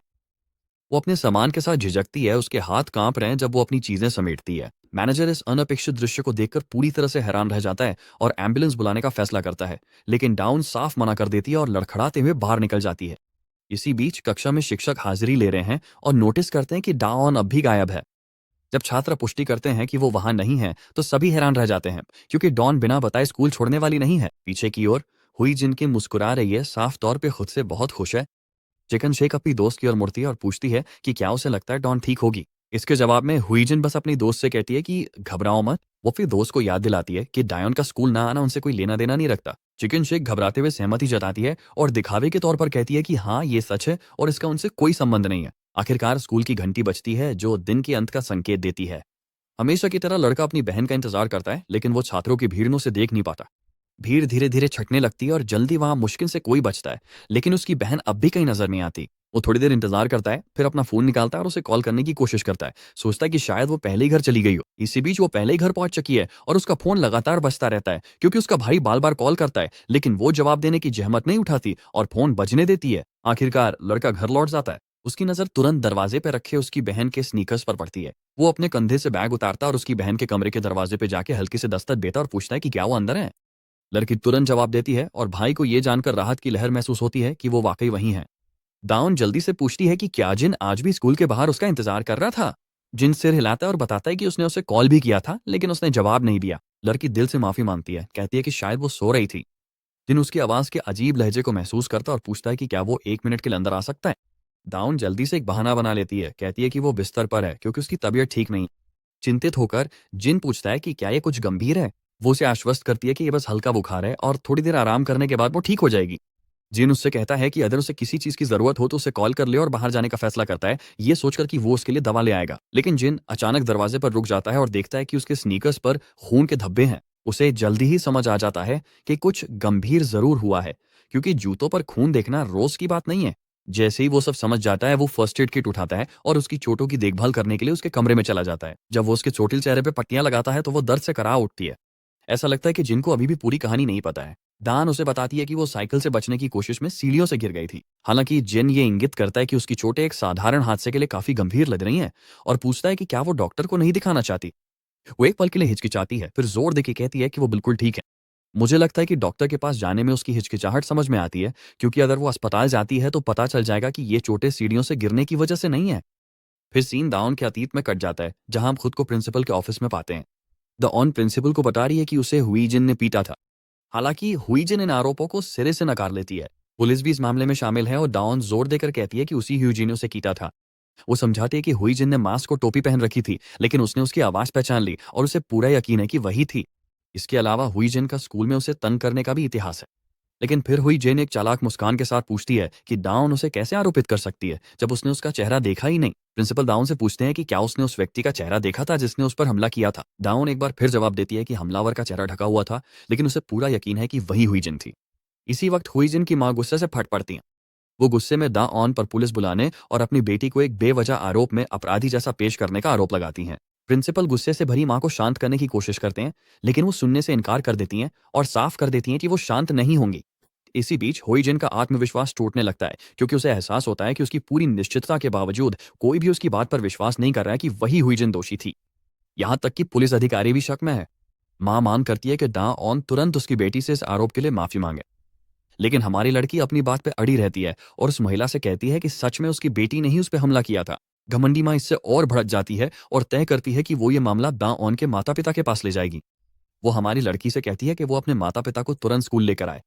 ये सब डाउन का दिल तोड़ लेता है। उसकी आंखों से अनायास ही आंसू बहने लगते हैं, जबकि जिसने उस पर हमला किया था वो खलनायक हंसता हुआ बिना सजा पाए चला जाता है। वर्तमान में वो खुद को उसी स्थिति में फंसा हुआ महसूस करती है जिसका सामना उसने अतीत में किया था। वो मानती है कि बिना ठोस सबूत के अपनी आवाज उठाना बेकार है और वो अपने दादा को नाराज नहीं करना चाहती, जो हमेशा उसके लिए सहारा रहे हैं। अचानक जिन उसकी तनावपूर्ण अभिव्यक्ति देखता है और उसके माथे पर हाथ रखकर पूछता है कि क्या वो सच में ठीक है। लड़की जवाब देती है, हालांकि कमजोर स्वर में, कि वो ठीक है। जिन बताता है कि भले उसकी हड्डियां नहीं टूटी हैं, लेकिन चोट के निशान काफी गंभीर हैं और कुछ दिनों तक दर्द करेंगे। वो सिर हिलाती है और ये देखकर हैरान होती है कि वो पट्टियां बांधने के मामले में वाकई अच्छा है, क्योंकि वो देख सकती है कि पट्टियां बिल्कुल सही तरीके से लगाई गई हैं। फिर वो गंभीर हो जाती है अपने दादा को याद करते हुए। उसे चिंता है कि उसके दादा इस सब बात से नाराज हो सकते हैं, खासकर क्योंकि उनका दिल कमजोर है। ये खबर जिनके लिए चौंकाने वाली होती है और लड़की आगे बताती है कि उनके दादा दिल की सेहत के लिए गोलियां लेते हैं। इसके जवाब में जिन उससे वादा करता है कि वो दादा को इस मुसीबत की भनक भी नहीं लगने देगा और उसे बस आराम से सो जाने के लिए कहता है। जैसे ही वो जाने लगता है, वो पीछे से उसे पुकारती है। एक प्यारी मुस्कान के साथ वो उसे उसकी सारी मदद के लिए धन्यवाद देती है और जिन भी उसी गर्मजोशी से मुस्कुराता है। लेकिन जैसे ही वो चला जाता है, उसकी मुस्कान फीकी पड़ जाती है। वो सोचती है कि क्या उसने सब कुछ ना बताकर सही किया या नहीं। उसे लगता है कि उसकी और उसके भाई जैसे दो किशोर इस हालात में सच में कुछ कर भी नहीं सकते। हालांकि हम सब जानते हैं कि जिन कोई साधारण किशोर नहीं है, और मुझे हैरानी नहीं होगी अगर उसे पहले से ही पता हो कि उसकी चोटों के पीछे कौन था। बाद में हम खुद को एक क्लब में पाते हैं जहां ऊर्जावान संगीत जोर जोर से बज रहा है और लोग जोश में हैं। इसी सब के बीच हम बॉस बदमाश गिसु किम को देखते हैं। वो अपने दोस्तों के साथ पीते और हंसते हुए दांत पीस रहे हैं। वे सब जिनके बारे में चर्चा कर रहे हैं और सोच रहे हैं कि एक अकेला लड़का कैसे सबके लिए मुसीबत बन गया। एक गुंडा बोल उठता है, सबको याद दिलाते हुए कि उनकी हार की वजह जिनको कम आंकना था। वो जोर देके कहता है कि अगर वे पहले से योजना बना लें तो आसानी से उसे हरा सकते हैं। एक और गुंडा सहमत होता है, ये जोर देते हुए कि वे उसे ऐसे ही जाने नहीं दे सकते। तीसरा जोड़ता है कि जिन उन सब के सामने टिक ही नहीं पाएगा। उनके जोश के बावजूद उनका बॉस जानता है कि जिन को हराना इतना आसान नहीं होगा। वो अब भी अपनी शर्मनाक हार से तिलमिलाया हुआ है, लेकिन इसे यूं ही जाने देना नहीं चाहता। वो झुंझलाहट में अपना गिलास नीचे रखता है और अनमने मन से अपने चमचों की बात मान लेता है। वो साफ कर देता है कि आमने सामने लड़ना उनकी आदत नहीं है, इसीलिए वे शायद कोई रणनीतिक योजना बनाएंगे ताकि हमारे लड़के को संख्या के बल पर गिरा सकें। चमचे चशायर बिल्ली की तरह मुस्कुराते हैं। साफ दिख रहा है कि वे अपनी योजना को लेकर बहुत उत्साहित हैं। ये शोरगुल करने वाला झुंड सोच सकता है कि उसने सब कुछ समझ लिया है, लेकिन असल में वे सिर्फ गीदड़ों का झुंड है जिनसे देर सवेर अपनी सजा जरूर मिलेगी। जैसे ही वे अपनी अगली चाल की योजना बना रहे होते हैं, गीसू का फोन बज उठता है। कॉलर आईडी में दिखता है कि कॉल किसी लिटिल बिच नाम के व्यक्ति से आ रही है। पता चलता है कि वो उसकी छोटी बहन है, और ऐसा लगता है कि खुद गिसू भी मानता है कि वो सच में एक बिच है। खैर, वो उस पर चिल्लाने लगती है, पूछती है कि वो क्लब में बस यूं ही क्यों बैठा है। गिसू उससे कहता है कि या तो वो जो कहना है कह दे, वरना वो फोन काट देगा। लड़की जोर देकर कहती है कि गिसू उस पर बहुत बड़ा एहसान करता है। गिसू उलझन में पूछता है कि वो किस बारे में बात कर रही है। फिर वो बताती है कि आज सुबह उसने दायन के साथ बदतमीजी की थी। वो उसे बताती है कि वे भाई बहनों को ऐसे ही नहीं छोड़ सकते, वरना पूरे स्कूल में उनकी धाक खत्म हो जाएगी। उसका भाई अपनी बहन पे थोड़ा गर्व महसूस करते हुए उसे कहता है कि उसने अच्छा काम किया। वो बताता है कि वे जिनसे भी बदला लेने की योजना बना रहे हैं। इसी दौरान कोई क्लब में अंदर आता है। जैसे ही बदमाश मुड़ के देखते हैं कि कौन आया है, वे पहचान जाते हैं कि वो जिन है। ऐसा लगता है कि वो कोई हिसाब चुकता करने आया है। गिस्सू जिन को अपने इलाके में यूं ही बेफिक्री से चलते हुए देखकर बुरी तरह गुस्सा हो जाता है, लेकिन जिन शांत स्वभाव के साथ उनकी टेबल की ओर बढ़ता है। गिस्सू को अब कुछ राहत महसूस होती है कि अब उन्हें जिन को ढूंढकर बदला लेने की जरूरत नहीं पड़ेगी। हालांकि जिन भी कोई दोस्ताना बातचीत करने नहीं आया है, और बिना कोई वक्त गवाए वो एक गुर्गे का चेहरा पकड़कर उसे जोर से टेबल के किनारे पर पटक देता है। एक और गुर्गा उस पर झपटता है, लेकिन जिन का हाथ इतनी तेजी से चलता है कि उसकी एक ही मुक्के से हमलावर की सारी पसलियां टूट जाती हैं। गुंडों के सरगना और उसके साथी अपने आदमियों को गिरते देख दांत पीसने लगते हैं। बाकी के गुंडे जिन पे टूट पड़ते हैं, लेकिन मेरा बंदा तो एकदम शांत और बेफिक्र रहता है। जैसे ही वे पास आते हैं, वो एक को बिना किसी मेहनत के गिरा देता है, जैसे कोई असली सिग्मा मेल हो। इसके बाद वो उस बैंगनी बालों वाले को पकड़ता है और उसे जोरदार आवाज के साथ टेबल पर पटक देता है। जब ये बैंगनी बाल वाला अपनी जान बचाने के लिए कांप रहा होता है, जिन यहीं नहीं रुकता और इस बंदे को दीवार पर ऐसे पटकता है जैसे कोई कपड़े की गुड़िया हो। फिर वो अपनी मुट्ठी भींचता है और मोटे के चेहरे पर जोरदार घूसा मारता है। गुंडों में से एक कांच की बोतल उठा के जिन पे वार करता है, लेकिन मेरा बंदा आराम से बोतल उसके हाथ से गिरा देता है और फिर उसके चेहरे पर जोरदार वार करता है, जिससे गुंडे के मुंह से खून बहने लगता है। एक और बदमाश पीछे से हमला करता है, लेकिन जिन झुक जाता है, उसका हाथ पकड़ के जोर से मरोड़ता है और फिर उसके चेहरे पे जोरदार थप्पड़ मारता है। जिन गुंडे को एक तरफ फेंक देता है और फिर एक और चमचे को उसके चेहरे से पकड़ लेता है। वो उस आदमी के बदसूरत चेहरे को अपने घुटने पर जोर से मारता है, जिससे एक भयानक आवाज के साथ गुंडे की नाक टूट जाती है। सारे गुंडे पस्त हो जाते हैं। गिसू हैरान रह जाता है, वो समझ ही नहीं पाता कि क्या हो रहा है। इसी बीच उसकी बहन अभी भी फोन पर है और वो जल्दी से पूछती है कि क्या हो रहा है, क्योंकि उसने जोरदार शोर और अफरा तफरी सुनी है। जिन गिसू की ओर मुड़ता है और उसकी आवाज में ऐसी ठंडक होती है कि गिसू कांप उठता है। वो पूछता है कि क्या उसे अपनी बात दोहरानी पड़ेगी, क्योंकि जितना जिनको याद है वो पहले ही गिस्सू से कह चुका है कि उसकी बहन से दूर रहे। गिस्सू पूरी तरह से हैरान है कि हालात कैसे पलट गए हैं। ये थोड़ा विडंबनापूर्ण है कि उन्होंने जिन पर झुंड बनाकर हमला करने की कोशिश की, लेकिन आखिर में खुद ही अपनी गैंग की धुलाई करवा बैठे। जिन ने प्रोफेशनल की तरह लड़ाई की और कुछ ही सेकंड में सबको धूल चढ़ा दी। इसी बीच जिन गिस्सू से सवाल पूछता रहता है कि उसकी बहन ने आखिर उसके साथ क्या किया था। गिस्सू अनजान बनने का नाटक करता है, जैसे से कुछ पता ही ना हो, लेकिन चुपके से मेज पर रखे ग्लास की ओर हाथ बढ़ाता है। वो गिलास को बिजली की तेजी से जिन पर फेंकता है, लेकिन जिन बस आराम से पीछे हट जाता है, जिससे गिलास दीवार से टकराकर चकनाचूर हो जाता है। जैसे वो बेपरवाही से खड़ा रहता है, गिस्सू एक बोतल पकड़ता और उसे जिन पे झपटता है। हमारा लड़का फिर से पीछे हट जाता है और वार को बचा लेता है। लेकिन जब गिस्सू फिर से बोतल से वार करता है, जिन उसके हाथ से बोतल छीनकर एक मुक्का जड़ देता है, जिससे बोतल का सारा सामान इधर उधर बिखर जाता है। इस बार गिस्सू मुक्का मारने की कोशिश करता है, लेकिन मेरा बंदा फिर से उस कमीने के चेहरे पे जोरदार थप्पड़ मारता है, जिससे उसकी नाक से खूब खून बहने लगता है। गीसू पीछे लड़खड़ाता है, वार के बाद हाँफता हुआ, जबकि जिन पूरी तरह शांत और संयमित रहता है। उसे तो पसीना तक नहीं आता। जिन फिर इस कमीने से पूछता है कि उसे एक बेबस लड़की को परेशान करने में कौन सा घिनौना मजा आता है। बचाव में गिसू एक बोतल पकड़ता है, उसे तोड़ देता है और उसके नुकीले टुकड़े जिन की छाती की ओर तान देता है। लेकिन हमारा लड़का बिल्कुल भी नहीं डरता और वो तेजी से गिसू का हाथ जोर से मारता है, जिससे बोतल नीचे गिर जाती है। फिर वो गिसू का गला पकड़ लेता है और जोर से दबाता है, जिससे गिसू सांस के लिए तड़पने लगता है। गिस्सू के पैर आपस में उलझ जाते हैं, क्योंकि वो बेबस होकर संघर्ष करता है और जिन उसे जबरदस्ती जमीन पर पटक देता है। वो कमीना तड़पता और छटपटाता है, बेतहाशा जिनकी लोहे जैसी पकड़ से छूटने की कोशिश करता है, लेकिन मेरा बंदा बिल्कुल ढीला नहीं पड़ता। उसका हाथ गिस्सू के गले पे मजबूती से दबा रहता है, ताकि कभी अकड़ने वाला ये गुंडा अब अच्छे से समझ जाए कि असली काबू में कौन है। फिर जिन झुककर गिस्सू से पूछता है कि उसे उसके साथ क्या करना चाहिए। गिस्सू, जो बेरहमी से पिटाई के बाद मुश्किल से होश में है, कोई जवाब नहीं दे पाता। जिन अपनी आखिरी चेतावनी देता है, साफ कर देता है कि ये आखिरी मौका है जब वो उसे छोड़ रहा है। वो उसे चेतावनी देता है कि उसकी बहन से दूर रहे और अपनी बहन हुई जिन, जो गिसू की बहन है, को भी काबू में रखे। वो जोर देके कहता है कि अगर उसे फिर कभी गिसू या हुई जिन के उसकी बहन को परेशान करने की कोई अफवाह भी सुनाई दी, तो वो वापस आके अपना काम पूरा करेगा। अपनी बात को और पुख्ता करने के लिए जिन उस कमीने की गर्दन को और कसकर पकड़ लेता है, उसे लगभग बेहोशी की कगार तक पहुंचा देता है। अब वो गुंडा बुरी तरह घबरा गया है और हद से ज्यादा माफी मांगते हुए छटपटाने लगता है। इसके बाद जिन आखिरकार अपनी पकड़ छोड़ देता है, जिससे गिसू हांफते हुए और जोर जोर से खांसते हुए वहीं रह जाता है, जबकि जिन वहां से चला जाता है। जैसे ही जिन क्लब से बाहर निकलता है, अंदर के स्टाफ एक दूसरे को घबराए हुए नजरों से देखते हैं, ये समझ नहीं पाते कि अभी अभी क्या हुआ। इसी बीच हुईजन और उसकी दोस्त चिकन शेक सड़क पर टहल रही है। हुईजन को कुछ अजीब सा महसूस होता है और वो चिंता करने लगती हैं कि कहीं उसके भाई के साथ कुछ गड़बड़ तो नहीं हो गई। जब वे क्लब पहुंचते हैं तो वे सीढ़ियों पर किसी के कदमों की आहट सुनते हैं और वो जिन है जो बड़े आराम से बाहर निकल रहा है। हुईजन अचानक हैरान रह जाती है और समझ नहीं पाती कि क्या करें। वो जिन को रोकने के लिए चिल्लाती है, सोचती है कि वो अब भी कूल रह सकती है क्योंकि कोई भी उस पर डेओन के साथ किए गए काम का इल्जाम नहीं लगा सकता। लेकिन जिन तो रुकता तक नो में।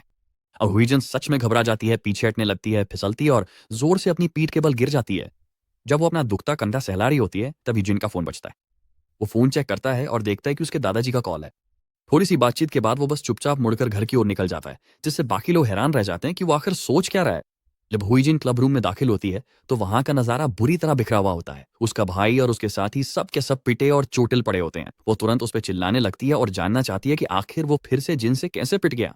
लेकिन उसका भाई बहस करने के लिए बहुत थका हुआ उसे बीच में ही रोक देता है और कहता है कि अब से वो दायोन से दूर ही रहे। हुजिन हालात की गंभीरता को ना समझते हुए लगातार बहस करती रहती है और पूछती है कि वो आखिर किस बारे में बकवास कर रहा है। उसका भाई जो साफ तौर पे परेशान है आखिरकार अपना आपा खो बैठता है। वो दांत भींच कर उस पर चिल्लाता है कि हमारे लड़के की बहन को छोड़कर दूरी रहो। लेकिन हुजिन पीछे नहीं हटती और लगातार चिल्लाती रहती है, ये सवाल करते हुए कि वो उस कमीने से इतना डर क्यों रहा है। यही वो बिंदु है जहां सब कुछ टूट जाता है और उसका भाई गुस्से से जलती आंखों के साथ फट पड़ता है। वो बिल्कुल साफ साफ कह देता है कि अगर वो दायोन से दूर नहीं रही तो वो खुद ही उसे सबक सिखा देगा। ओ, ये तो खतरनाक है। इन भाई बहनों का एक दूसरे से निपटने का तरीका वाकई बहुत अजीब है। हैरानी की बात है कि ये कितनी आसानी से एक दूसरे को बर्बाद करने की बातें कर लेते हैं। हुईजिन अपने भाई के गुस्से से हिल जाती है और उसकी आंखों में आंसू आ जाते हैं। हम फिर से अपने लड़के के पास लौटते हैं जो एक बार फिर दादाजी को देखता है। वे पार्क में एक बेंच पर बैठ जाते हैं। सबसे पहले दादाजी माफी मांगते हैं कि उन्होंने हमारे लड़के को उसके दोस्तों के साथ मजे करते समय बुला लिया, लेकिन हमारा लड़का कहता है कि कोई बात नहीं। फिर बूढ़े आदमी का मूड थोड़ा उदास हो जाता है। वो बताता है कि दायोन घायल हो गई थी और हमारे लड़के ने ही उसकी चोटों का इलाज किया था। हमारा लड़का इसकी पुष्टि करता है और बूढ़ा आदमी समझाता है कि उसकी चोटें काफी गंभीर हैं, लेकिन वो अस्पताल जाने से मना कर रही है। वो बताता है कि दायोन को अकेले पालना उसके लिए कितना मुश्किल रहा। उसे कभी नहीं पता था कि एक छोटी लड़की को कैसे पाला जाता है और वो हमेशा मेहनत करता रहा ताकि घर में खाना आ सके।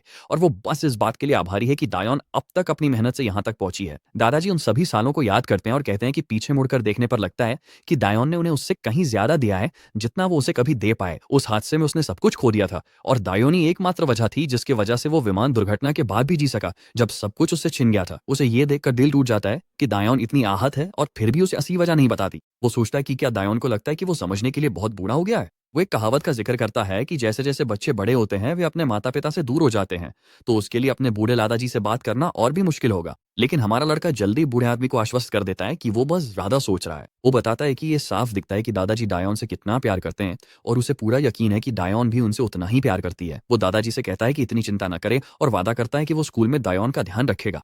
ये सुनकर बूढ़े आदमी को आखिरकार थोड़ी राहत मिलती है और वो सचमुच खुश होता है कि दायोन की जिंदगी में उसके जैसा भाई जैसा कोई है। अगला दृश्य ऊनिया मेडिकल एग्जामिनेशन सेंटर में शिफ्ट हो जाता है। अंदर हम देखते हैं कि गीसू की चोटों का आखिरकार इलाज हो गया है। उसे अपने पिता से डांट पड़ रही है जो साफ तौर पर उससे निराश है। उसके पापा बिल्कुल भी नहीं रुकते, साफ कह देते हैं कि गीसू को ये सारी चोटें मिलनी ही चाहिए थी, क्योंकि उनके शब्दों में अगर तुम बेवकूफी भरे खेल खेलोगे तो बेवकूफी भरे इनाम ही मिलेंगे। घमंडी माँ अपने पति पे चिल्लाने लगती है, साफ तौर पे गुस्से में। वो उसे याद दिलाती है कि उनका बेटा अस्पताल में है और उसे बस इतना ही कहना है। वो कहती है कि जाकर उस गुंडे को ढूंढो जिसने ये सब किया है और उसी पर चिल्लाओ। वो ये भी बताती है कि उसी गुंडे ने हुईजिन का हाथ भी तोड़ दिया था। सच कहें तो ये सब बहुत गड़बड़ है। हुईजिन इतनी घटिया है कि उसने अपनी ही गलती का इल्जाम भी हमारे लड़के पे डाल दिया। हम सब जानते हैं कि वो खुद फिसल गई थी और उसका कंधा चोटिल हो गया था, लेकिन जिम्मेदारी लेने के बजाय वो हर चीज का इल्जाम उसी पर लगा रही है। गुस्साए पिता आखिरकार शांत हो जाते हैं और गहरी सांस छोड़ते हैं। चिंतित माँ अपने बेटे से कहती है कि बस आराम करो और जल्दी ठीक हो जाओ। जैसे ही वे जाने लगते हैं माँ बड़बड़ाती है कि अगर कभी उसके हाथ उस बच्चे तक पहुंचे जिसने उनके बेटे को चोट पहुंचाई है तो वो उसे सबक सिखाएगी। उनके जाने के बाद गीसू आखिरकार अपनी बहन से पूछता है कि उसने माता पिता को सब कुछ बताने की क्या जरूरत थी। वो समझाता है कि ऐसा करके उसने उसके लिए हालात और भी खराब कर दिए हैं। उसे अपमानित महसूस होता है कि लोग सोचेंगे कि वो पिटाई खाने के बाद रोता धोता अपने माता पिता के पास भाग गया। उसकी बहन फिर पूछती है कि वो कैसे छुपा सकती थी कि उसका भाई अस्पताल में है और उसका हाथ टूटा हुआ है। गीसू काफी गुस्सा हो जाता है और जानना चाहता है कि क्या जिन ने ही उसकी बहन का हाथ तोड़ा था। वो याद करती है कि वो खुद फिसल कर गिर गई थी, लेकिन वो ये बात गीसू को नहीं बताती।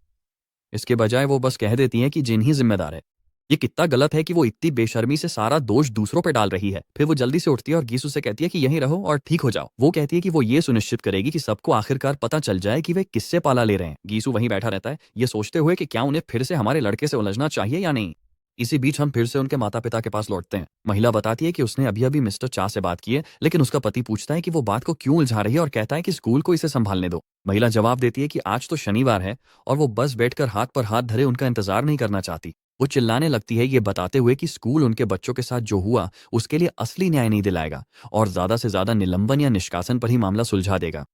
पति बहस जारी रखता है, कहता है कि उसे मिस्टर चा के पास जाकर खुद से ये मामला संभालने का कोई हक नहीं है। महिला बताती है कि वो पहले से मिस्टर चा को जानती है और वो सालों से उसका गंदा काम संभालता आ रहा है। इसी बीच हुईजिन छुपकर सुन रही है और अपने माँ के मिस्टर चा से संपर्क करने पर काफी संतुष्ट महसूस कर रही है। उसे पता है कि मिस्टर चाओ वही डरावना गैंगस्टर है जो उसके पिता के लिए काम करता है और उसे पूरा यकीन है कि इससे उन शरारती लोगों का हमेशा के लिए अंत हो जाएगा। दृश्य बदलता है और एक जर्जर जगह दिखती है जहां एक आदमी अपने लाइटर से खेल रहा है, साफ तौर पर बेचैन है। दो गुंडे वहां से गुजरते हैं और वे काफी निराश नजर आते हैं। वे बड़बड़ाते हैं कि उनके बॉस ने उन्हें कुछ किशोरों के झगड़े को संभालने का आदेश दिया है और उनमें से कोई भी इससे खुश नहीं है। यहाँ तक कि खुद बॉस भी इन बच्चों की लड़ाई से निपटने को लेकर खुश नहीं है। लेकिन क्या करें, काम तो काम है, चाहे उसमें किशोरों की बेवकूफियों के झमेले में क्यों ना फंसना पड़े। दृश्य फ्लैशबैक में जाता है जहां एक लग्जरी मर्सिडीज सड़क पर तेजी से दौड़ रही है। कार के अंदर मिस्टर चा, जो माफिया बॉस हैं, उस महिला का फोन उठाते हैं। वो उन्हें बताती है कि कैसे उसकी बेटी का हाथ टूट गया और उसके बेटे को किसी किशोर ने पीट दिया। वो जोर देके कह रही है कि उसे ही इस मामले को संभालना होगा। फिर से वर्तमान में लौटते हैं। मिस्टर चा सिगरेट का धुआं छोड़ते हुए साफ तौर पर गुस्से में हैं। वो इस बात से बेहद परेशान है कि उन्हें इस तरह की बेवकूफी से भी निपटना पड़ रहा है। दृश्य फिर से क्वार्टर्स में बदलता है जहां हमारा लड़का अपने कंप्यूटर के सामने बैठा है, अब भी गीसू के साथ हुई मुलाकात के बारे में सोच में डूबा हुआ है। वो सोच रहा है कि क्या ये लोग वाकई इस बात को जाने रहे हुए। अचानक डोरबेल बजती है। वो अपने दादाजी को दरवाजे पे किसी से बहस करते हुए सुनता है। पता चलता है कि जो लोग उनके दरवाजे पे आए हैं वे जिन से मिलना चाहते हैं। बाहर खड़ा डरावना आदमी दावा करता है कि वे बस जिन से थोड़ी देर बात करना चाहते हैं। दादाजी देर रात को लेकर चिंतित हैं और पूछते हैं कि आखिर इतनी क्या जरूरी बात है। हमारा लड़का अपने कमरे से बाहर आता है और अपने दादाजी से कहता है कि वो सुनकर कि वे क्या चाहते हैं जल्दी ही वापस आ जाएगा। दादाजी की अनिच्छा और यहाँ तक कि उसकी बहन के विरोध के बावजूद जीन एक प्यारी सी मुस्कान बिखेरता है। वो उन्हें आश्वस्त करता है कि वो इन लोगों को जानता है और ये बस एक छोटी सी बातचीत है, चिंता करने की कोई बात नहीं है। इसके साथ ही हमारा लड़का अपने चिंतित दादाजी को पीछे छोड़ के चला जाता है। गुंडे उसे एक सुनसान निर्माण स्थल पर ले जाते हैं और वो सोचता है कि शायद वे उसे किससे मिलवाने ले जा रहे हैं। जब वे आखिरकार पहुंचते हैं तो चमचे अपने बॉस को रिपोर्ट करते हैं कि वे जिस लड़के को लाना था उसे ले आए हैं। बॉस चुपचाप अपनी सिगरेट फूकता रहता। गंजा चमचा बताता है कि लड़का जल्दी समझ गया, कोई हंगामा नहीं किया और बस साथ आ गया। बॉस थोड़ा हैरान और खुश होकर फैसला करता है कि काम जल्दी निपटा दिया जाए। वो अपनी उंगलियां चटकाता है और चमचे तुरंत अपने लोहे के डंडे उठा लेते हैं। एक चमचा अपने दोस्त से कहता है कि हमारे लड़के का हाथ पकड़ो क्योंकि पिटाई वही करेगा। इसी बीच बॉस एक लंबी सांस लेता है और माँ को मैसेज करने का फैसला करता है ताकि उसे बता सके कि उसने काम संभाल लिया है। जब बॉस अपने फोन में उस माँ का नंबर ढूंढ रहा होता है तब चमचे उससे पूछते हैं कि हमारे लड़के को किम परिवार के बच्चों से पंगा लेने की क्या जरूरत थी। जैसे ही हमारे लड़के को बच्चों का जिक्र सुनाई देता है उसे समझ आ जाता है कि बात गिसुकिन की हो रही है। बॉस जो अब चिढ़ और झुंझलाहट महसूस कर रहा है अपना स्क्रोलिंग रोक देता है और तय करता है कि जब तक हमारा लड़का मौजूद है उसे फोन नहीं करना चाहिए। हालांकि वो हमारे लड़के की तरफ देखता है और हैरान होता है कि वो कितना बेपरवाह और भावहीन नजर आ रहा है। जैसे ही चमचे उस पर झपटते हैं जिन अचानक अपनी निंजा जैसी फुर्ती दिखाता है। वो गंजे चमचे का हाथ पकड़ लेता है इससे पहले कि वो उस पर वार कर सके और उसे अपनी ओर खींचकर उसके चेहरे पर जबरदस्त कंधे का वार करता है। बॉस ये सब अपनी फटी फटी आंखों से देखता है जैसे वो इस बेहतरीन मूव की परफेक्ट अंजामदेही का गवाह बन रहा हो। इसी बीच दूसरा चमचा हाथ में बैट लिए हमारे लड़के पर वार करता है। वो झुक जाता है जिससे बैट उसके सिर के ऊपर से बेकार में निकल जाता है। लेकिन चमचा फिर से वार करने की कोशिश करता है मगर हमारा लड़का ऐसे बैट की तरफ बढ़ता है जैसे कोई बड़ी बात ही ना हो, जिससे माफिया बॉस पूरी तरह हैरान रह जाता है। बिजली की रफ्तार से हमारा लड़का बेसबॉल बैट को अपनी बाह में जकड़ लेता है और चमचे के ठुड्डी के ठीक नीचे एक जबरदस्त मुक्का जड़ता है। वो यही नहीं रुकता बल्कि चमचे की छाती पे एक जोरदार वार करता है। फिर एक जबरदस्त पकड़ के साथ वो चमचे की गर्दन पकड़ता है और उसे नीचे ईंटों पर पटक देता है। बॉस हैरानी से देखता है, साफ तौर पे हमारे लड़के की जबरदस्त कला और हिम्मत से प्रभावित और दंग रह जाता है। गंजा चमचा हमारे लड़के को पीछे से पकड़ लेता है और उसे जान से मारने की धमकी देता है, लेकिन हमारा लड़का तुरंत अपना कंधा चमचे की पसलियों में मारता है और फिर उसके चेहरे पे जोरदार कंधे का वार करता है जिससे वो जमीन पे गिर पड़ता है। मिस्टर चा समझ जाते हैं कि ये लड़का कोई आम किशोर नहीं है क्योंकि उसकी लड़ाई की कला बेहतरीन है। आखिरकार वो खुद मैदान में उतरने का फैसला करते हैं। जैसे ही वो आगे बढ़ते हैं वो सिर खुजाते हुए हंसते हैं और कहते हैं कि उन्होंने कभी नहीं सोचा था कि इस उम्र में उन्हें किशोरों से लड़ना पड़ेगा। इस बीच हमारा लड़का समझ जाता है कि भले ही ये आदमी माफिया बॉस है, लेकिन फिर भी ये कमजोर है, क्योंकि मेरा बंदा इस आदमी की सारी कमजोरियां साफ साफ देख सकता है। जैसी बॉस उस पर जोरदार मुक्का मारता है, जिन आसानी से उसे चकमा दे देता है। फिर बॉस लगातार घूंसे बरसाना शुरू करता है, लेकिन हमारा लड़का हर एक को आसानी से बचा लेता है, जैसे ये उसके लिए बच्चों का खेल हो। जैसे ही उनकी लड़ाई आगे बढ़ती है, हमारा लड़का जल्दी से साइड में हटता है, लेकिन एक और घूसा सीधा उसकी तरफ आता है। वो वार रोक लेता है, पर भारी ताकत से पीछे फिसल जाता है। माफिया बॉस तिरस्कार से हंसता है, ये देखकर हैरान कि वो इसे भी रोक पाया। इसी बीच जिन अपनी कलाई देखता है और उसके हाथ में दर्द का झटका महसूस होता है। उसे एहसास होता है कि माफिया बॉस ने उसकी हरकतों को भांप लिया था और बहुत सटीकता से घूसा मारा था। दूसरी ओर माफिया बॉस की जिज्ञासा अब चरम पे पहुंच गई है और वो जिन से पूछता है कि वो असल में है कौन। जिन बेपरवाही से जवाब देता है कि वो तो बस एक हाई स्कूल का छात्र है। बॉस को यह बात हजम नहीं होती। उसके दिमाग में चलता है कि इस लड़के के पास इतनी जबरदस्त स्किल और अनुभव जरूर है, तभी तो वो ऐसे लड़ रहा है। जिन अपनी पोजीशन ये था। मुस्कुराते हुए बॉस कहता है कि वो और स्पारिंग करने के लिए तैयार है और अपना मुक्का भींचकर हमारे लड़के पर वार करने के लिए तैयार हो जाता है। हमारा लड़का तेजी से आती हुई मुक्केबाजी को रोकता है और खुद एक पंच मारने की कोशिश करता है, लेकिन माफिया बॉस उसे आसानी से चकमा दे देता है। फिर बॉस हमला करने की कोशिश करता है, लेकिन हमारा लड़का उसका हाथ पकड़ लेता है और उसके पेट पर एक पंच झाड़ने की कोशिश करता है। माफिया बॉस फिर से प्रतिक्रिया करता है, जिससे हमारा लड़का उसकी जगह उसके चेहरे पे सीधा वार कर देता है। मिस्टर चाप ने चेहरे पर सीधे वार खाने के बाद बुरी तरह चिढ़ जाते हैं और हमारे लड़के पर एक और पंच झाड़ने की कोशिश करते हैं। एक बार फिर हमारा लड़का हमले को रोकता है और अपनी आंखों में आंखें डालकर अपने प्रतिद्वंदी के चेहरे पर जोरदार वार करता है। इसके बाद वो लगातार ताकतवर पंचों की बरसात करता है, जिससे मिस्टर चा जमीन पर गिर जाते हैं और एक किशोर से हारकर पूरी तरह अपमानित महसूस करते हैं। ये देख के हैरानी होती है कि एक माफिया बॉस बंदूकों के बजाय अपनी मुट्ठियों पर ज्यादा भरोसा करता है। खैर, जैसे ही मिस्टर चा हार जाते हैं, वो मुस्कुराते हैं, ये देखकर कि हमारा लड़का इस लड़ाई से बिल्कुल भी घबराया हुआ नहीं लगता। उसे नहीं पता ये लड़का कहाँ से आया है, लेकिन उसे पूरा यकीन है कि किम परिवार ने गलत आदमी से पंगा ले लिया है। दृश्य बदलता है और अब हम एक एजेंसी देखते हैं जिसे नेशनल असेंबली मेंबर इनबी किम के नाम से जाना जाता है। इस इमारत के अंदर दो गार्ड एक ऑफिस के बाहर तैनात हैं। ऑफिस के अंदर हम मिसेस किम और मिस्टर